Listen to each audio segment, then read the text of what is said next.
we've seen. No. I'm not watching no more Pokemon battles.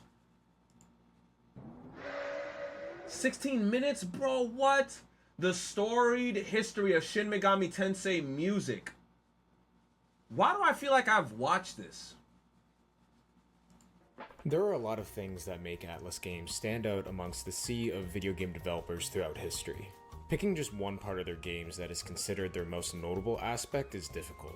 For example, one might say that they are known for their engaging and varied battle systems, or the incredibly distinct atmosphere found in each entry of theirs. Some people could point to the masterful art from industry legends such as Kazuma Kaneko or Shigenori Sojima, or the groundbreaking narratives from directors like Koji Okada or Katsura Hashino.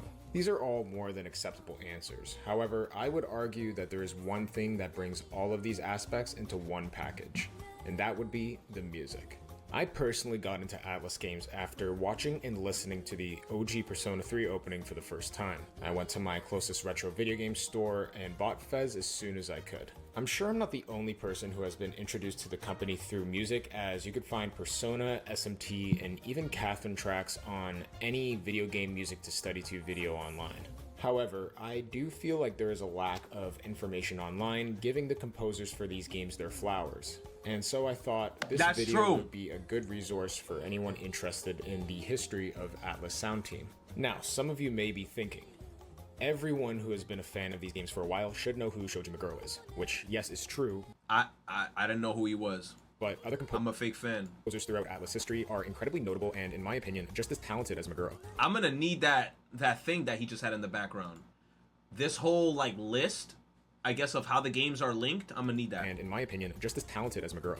And with Shoji becoming a freelancer recently and presumably stepping away from the Persona series, I feel like it's necessary to introduce people to those who are in line to take his role. Don't worry, I definitely will be covering Shoji and his legendary career in this series of videos, but first, let's get back to the roots of Atlus and talk about the beginning of the company. Okay, quick Atlus history brief for those unaware. Before Megami Tensei, Atlus developed games for other companies and popular IPs such as Karate Kid or Friday the 13th. This game is horrible! You know those shovelware THQ games on the DS and Wii back in the day? Yeah, basically that, but in the 1980s. One of those games was Digital Devil's Story Megami Tensei, based on a novel of the same name. Later evolving into series reboot Shin Megami Tensei, that game was the source of everything we know and love from Atlus. That is tough. That box art? Bro. And then they got, isn't that Loki? Dude. From Atlus today. This is where the story of Atlus Sound Team starts for most people. Tsukasa Masuko, who went under the alias of Project Satan, was the composer for Megami Tensei 1 and for most of Atlus's major releases in his first 10 years as a developer. Although this definitely wasn't Masuko's first go-around, as he was hired by Atlus in 1984 and composed their first ever game, Galaxy Odyssey. Early on, I mentioned that one of the most notable aspects of SMT is the atmosphere, and in my opinion, they didn't really hit on this from an art direction perspective until 1992's Shin Megami Tensei. But to be fair, achieving that with the limited technology they had to work with was a big ask. Masuko was up to the challenge, with groovy yet mysterious soundtracks from Megami Tensei 1 and 2. Nah, I gotta listen to that shit slow. Hold up. Normal speed that big.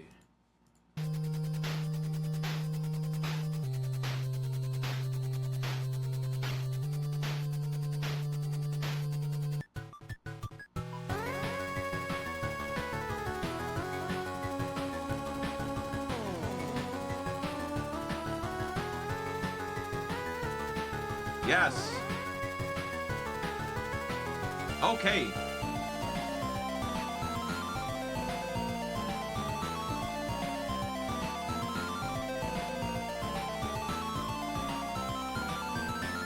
Bro.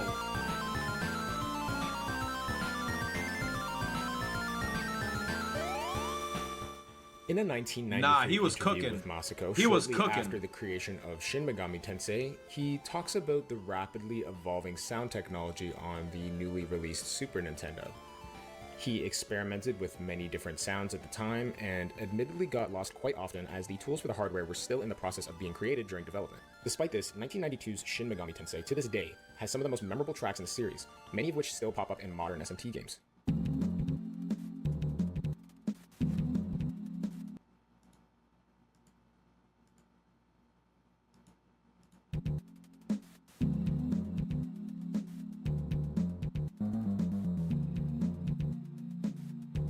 Kichi Joji.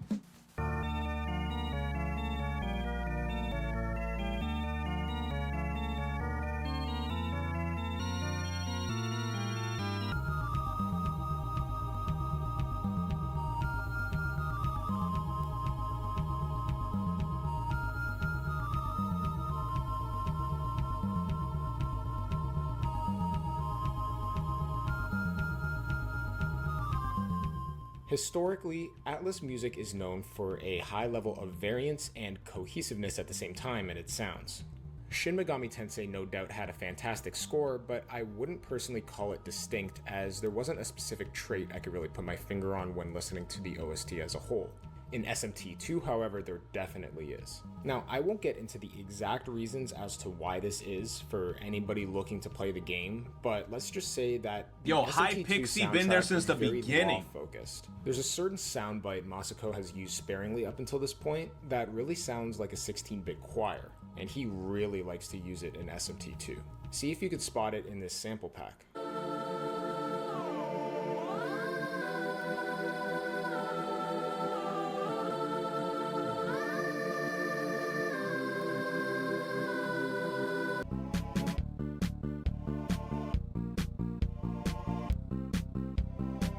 Why my ass walking around?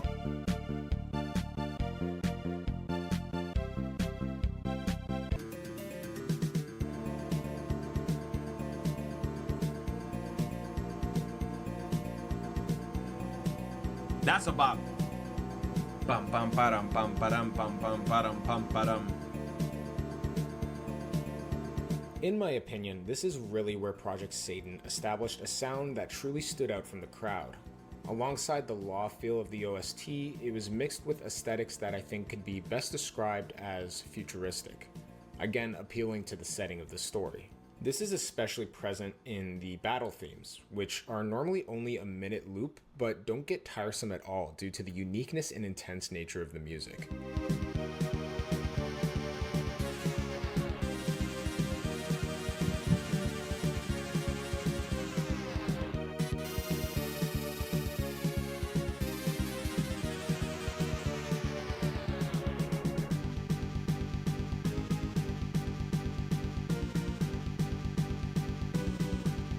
That's a police officer you're fighting? Damn.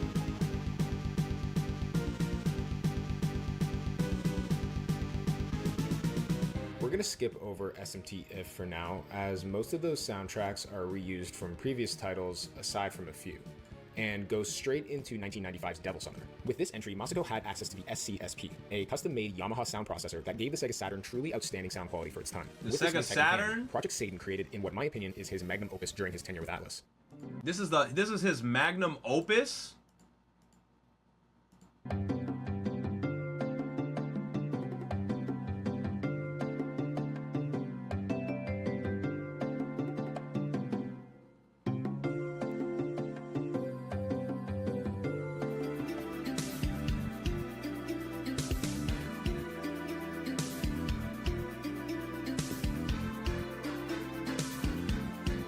Nah, hold up. Devil Summoner OST sounding like gas, bro.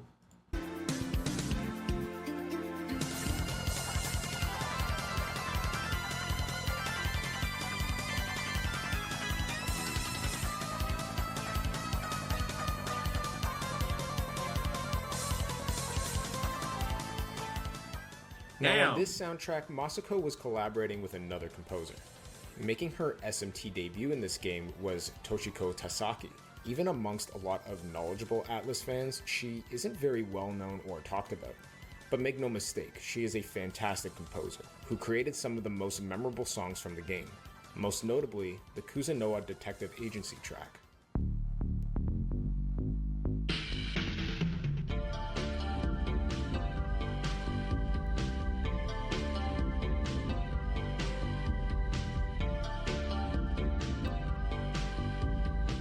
Her work would continue in Devil Summoner Soul Hackers, alongside Masako and, yes, Shoji Meguro. We'll get to Shoji's work soon enough, but for now, I want to focus on another major composer in this era before we get to him. Alongside Tasaki, there is another member that I need to introduce, Hidehito Aoki. He is known for producing music from the Majin Tensei spin-off series and composing most of the tracks in Ibon Roku Persona. Majin Tensei is a strategy RPG akin to titles like Fire Emblem. I personally haven't played it yet, but from what I hear, the soundtracks make the slow-paced gameplay less of a slog to get through.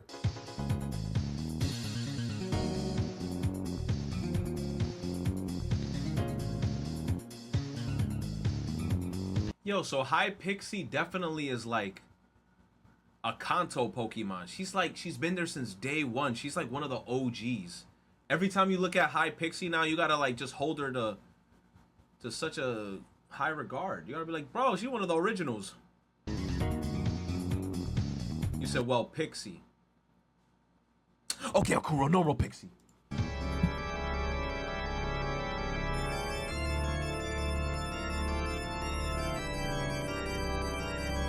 Oh, we're about to go into a boss fight. That's what this sound like. Boss fight music.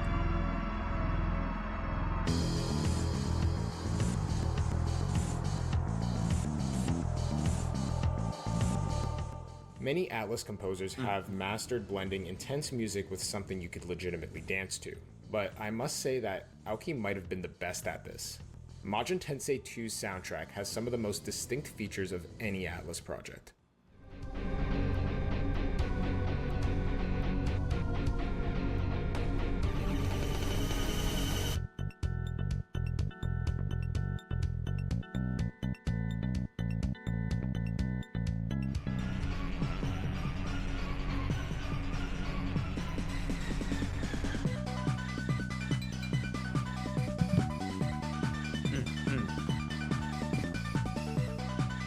Yo, Joel, what's up, man?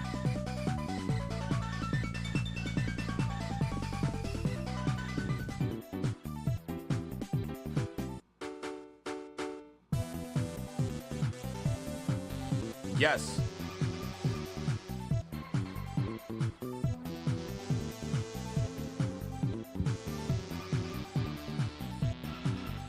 What came next for Aoki was largely what everyone knows him for today, as the dungeon music composer for the first ever Persona game. Even though many players didn't hear the themes in its entirety due to the relatively high encounter rate, Aoki was responsible for every one of Ibon Roku Persona's legendary dungeon themes, as well as the opening and final battle music. Sadly, this would be the last musical production Aoki would ever create. After leaving Atlus for Sony in I'm not gonna lie, the cover art for this album right here, gas. I love this album cover right here. The third one is amazing. He tragically passed away in a car accident the following year. Be Your True Mind. Although Aoki's work on Ibon Roku Persona was its most memorable, there were many others involved in the soundtrack. At this point, Project Satan was no longer involved in new compositions at Atlus, so Persona 1 was the coming out party for not just Aoki, but many members of Atlus sound team who would go on to produce some of the most iconic themes that we are still familiar with today. Up until this point, the only member I've seen mentioned who still does work for Atlus is Shoji Meguro. But before we get to him, let me touch on Kenichi Tsuchiya, who hasn't been the primary composer for any modern Atlus titles. Apparently, this is to his dismay, as he jokingly, or maybe not jokingly, calls himself the leader of chores in a Persona 5 interview, as he is primarily responsible for sound effects and cutscene direction, and not really music composition. Damn. If true, that is pretty disappointing because he sure has his fair share of bangers even from the early days of Atlus. I neglected to mention SMT If's soundtrack up until this point for this reason, as the few original tracks in that game are some of his earliest works, even though they could be considered rearranged as they use similar chord progressions as SMT 1 and 2 music. I feel like they are unique enough to have their own identity.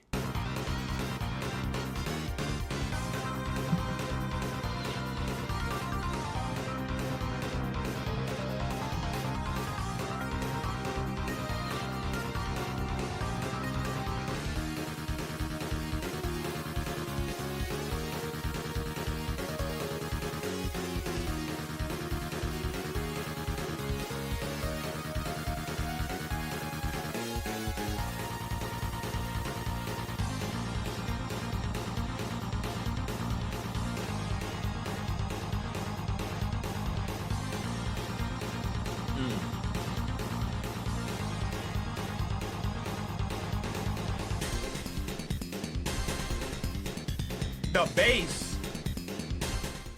Damn. With a quick mention of old Sona composers Misaki Okibe and Masaki Kurokawa, all of the Ibon Roku Persona team has been introduced. So, who worked on what? As mentioned previously, Aoki was in charge of the dungeon themes. Tsuchiya and Okibe primarily worked on character and overworld themes, as well as the regular battle theme. And filling in the blanks for his first major role in an Atlus game was Shoji Meguro, creating songs like the original Velvet Room composition. Ooh.